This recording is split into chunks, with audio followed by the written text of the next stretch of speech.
Let's do it. Oh, yeah, can you talk into this just a little bit? Hello. Hi, testing 1, 2, 3. I don't hear anything.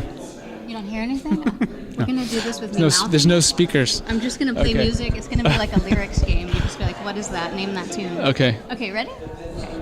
Hi, I'm Alie Mac with the Geek Speak Show. We are here with Behind the Music panel, and we are with Mac Quayle.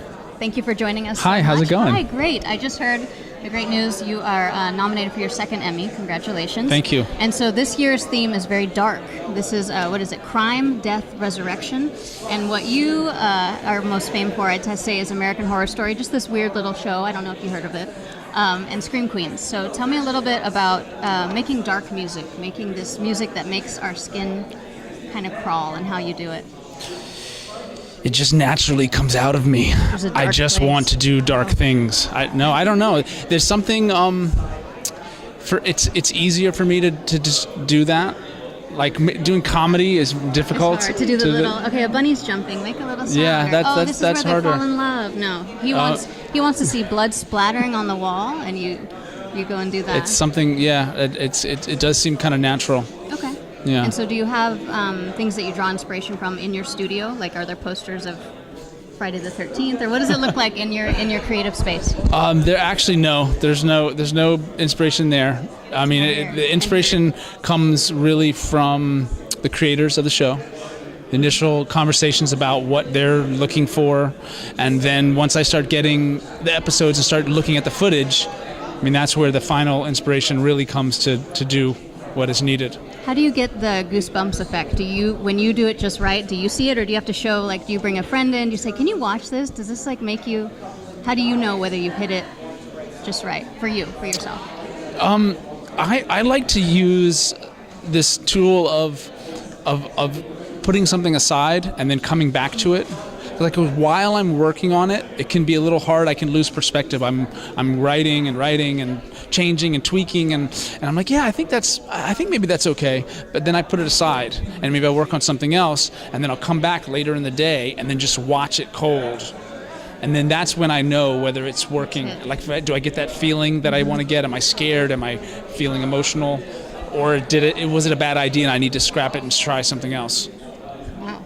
See, and we love it. I mean, I can't imagine it watching on mute, or the way you see it, you envision it when you see the raw footage with nothing there. But to be scared is something that we all love and we hate at the same time. So I think we love and hate you. Like, American Horror Story freaks me out, but it's supposed to. And the music is such a big part of that.